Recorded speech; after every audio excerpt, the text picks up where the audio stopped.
GDS रो result को लेकिन मु आपनको सठिक इनफॉरमेशन देबी जे आपण माने ऑफिशियली जीडीएस रो रिजल्ट केमिति चेक करिवे। जीडीएस रे जे भी फॉर्म अप्लाई करिछो समस्तଙ୍କର सिलेक्शन हे जाउ एवं एही वर्ष भलो वैकेंसी रहिछि कट ऑफ मध्य बहुत कम जीवो। तो सब किछि संपूर्ण भाबरे आगु को जानिबा जे आपनको कोन कोन सब डॉक्यूमेंट लागिवो एवं आपनको जो मेरिट लिस्ट आसीबो फास्ट मेरिट लिस्ट आपणकर केबे आसीबो एवं तापरे आहुरी 5टा मेरिट लिस्ट आसीबो एवं सही मेरिट लिस्ट कौ डेट रे आसीबो एवं सही मेरिट लिस्ट आसीबा द्वारा आपणको फायदा कोन हबो एवं कट ऑफ ऊपरे कोन प्रभाव पड़िबो एवं आपणकर जदी कम परसेंटेज अछि कम परसेंटेज मध्ये सिलेक्शन हेई पारिबो कि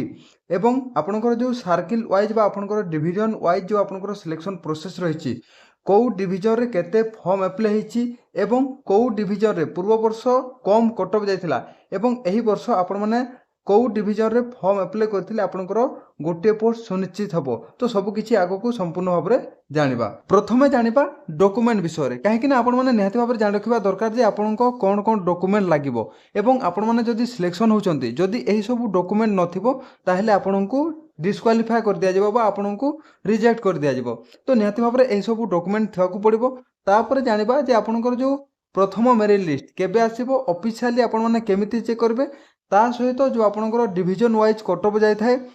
तो कौ डिवीजन रे आपनकर कम कट ऑफ जाय पारे एवं एही वर्ष जेहेतु भलो वैकेंसी रहिछि आपनकर प्रथम मेरिट लिस्ट पर आहुरी 5टा मेरिट लिस्ट आसीबो। तो सही मेरिट लिस्ट केबे आसीबो एवं सही मेरिट लिस्ट आसीबा द्वारा कम मार्क थिबा पिलांकर सिलेक्शन हेई पारिबो कि सब किछि फुल डिटेल्स रे जानिबा। तो देखंतु आपण माने देखि पारथुबे एडा हला प्रथम डॉक्यूमेंट आपनको मार्कशीट जेहेतु आपण माने समस्त जानिछंती 10th क्लास रो परसेंटेज हिसाब रे आपनकर सिलेक्शन होय थाए एवं कोनोसी एग्जाम देवा को पड़ न थाए। तो आपनको मैट्रिक रो मार्कशीट आपनको दरकार पड़िबो। तापर रहिछि आइडेंटिटी प्रूफ रे आपनको Aadhaar card PAN card driving licence एही सब आपनकर आइडेंटिटी प्रूफ रे आपण माने नै पारिबे ओरिजिनल। तापर रहिछि कास्ट सर्टिफिकेट मध्ये आपण माने ओरिजिनली नेवाकू पड़िबो। तापर रहिछि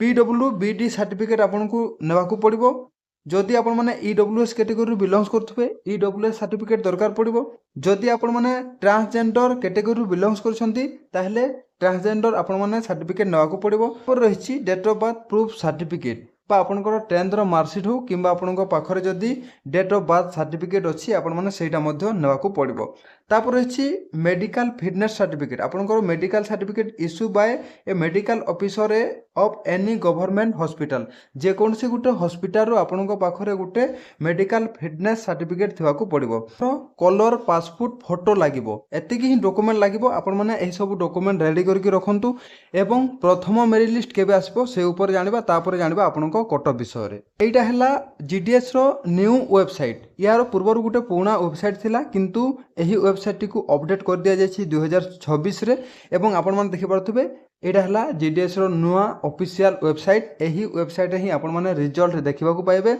एवं आजि किंबा काली आपनको रिजल्ट आसीबो। आपण माने समस्ते अपडेट थांतु आपनकर जो ऑफिशियल वेबसाइट रहिछि indiapost.gov.in साइट को आपण माने विजिट करिकि आपण माने निजे ऑफिशियली आपनको मोबाइल रे चेक करि पारबे आपण माने जीडीएस रो रिजल्ट आपनको सिलेक्शन हेछि कि नाही आपण माने निजे चेक करि पारबे। माने YouTube रे बहुत सारा वीडियो देखिबा को पाउतबे जे आपनकर रिजल्ट आसी जाइछि आपण माने केमिति रिजल्ट चेक करबे किंतु आपनकर रिजल्ट एजाय ऑफिशियली आसीनी आपण माने देखि पारथुबे मो अछि वर्तमान जीडीएस रो ऑफिशियल वेबसाइट रे। तो कोनसे प्रकार अपडेट नाही रिजल्ट को नेकी किंतु रिजल्ट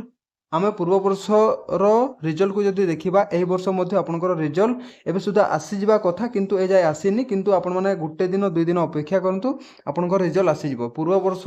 15 रु 17 दिन भितर आपनकर प्रथम मेरिट लिस्ट रो रिजल्ट आस्तिला किंतु एही वर्ष टिके लेट होउची किंतु आपनकर रिजल्ट एही गुटे दिन 2 दिन भितर ही आपण माने रिजल्ट देखबा को पाइ जिवे।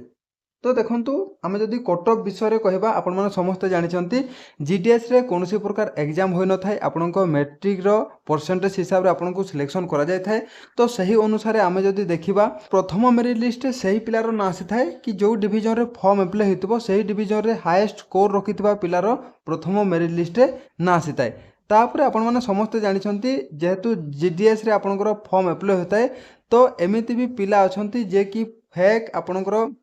परसेंटेज देकी फॉर्म अप्लाई करथांती कि जो थिरे कि आपनकर प्रथम मेरिट लिस्ट ना आसी थाए सही पिलार जे फेक आपनकर परसेंटेज देकी फॉर्म अप्लाई करथाए जो समय अप्लाई करथिला सही समय तार परसेंटेज जो बढ़े कि सी अप्लाई करथिला तो ओरिजिनली तार जदि डॉक्यूमेंट वेरिफिकेशन करा जाए तो रियलिटी रे तार सेतिकी स्कोर न थाए से फेक मार्क देकी फॉर्म अप्लाई करथाए तार जेतेबेले डॉक्यूमेंट वेरिफिकेशन हुए तो डॉक्यूमेंट वेरिफिकेशन रे ताकू डिस्क्वालिफाए कर दिया जाए बा ताकू रिजेक्ट कर दिया जाए कारणरू एथिरे जो आपनकर 5टा मेरिट लिस्ट बा 6टा मेरिट लिस्ट आसी तो आपनकर जो 5टा मेरिट लिस्ट बा 6टा मेरिट लिस्ट आसीबा द्वारा आपनकर कट ऑफ मार्क कमी कमी जाय थाए एवं कम स्कोर रखिथिबा पिलार मध्य सिलेक्शन होय थाए तो आपण माने निहाती भाबरे प्रथम मेरिट लिस्ट जदि भी आपनक ना आसुनी आपण माने मन दुख करबा किछि भी आवश्यक नाही आहुरी 5टा मेरिट लिस्ट आसीबो एवं प्रथम मेरिट लिस्ट खूब शीघ्र गोटे रु 2 दिन भितर आसीजिवो तापरे आहुरी आपण माने 5टा मेरिट लिस्ट देखा पाइबे जीडीएस को लेकिन मु आपको जेबे मध्य अपडेट आसीबो रिजल्ट को लेकिन मु निहाती भाबरे आपको अपडेट देबी तो आपण माने जदि आम एही चैनल रे प्रथम थर पय आछंती वीडियो को गोटे लाइक कर देबे सब्सक्राइब कर देबे आगो को मध्य एमती बहुत सारा लेटेस्ट इन्फॉर्मेशन आपण माने पाई परिबे।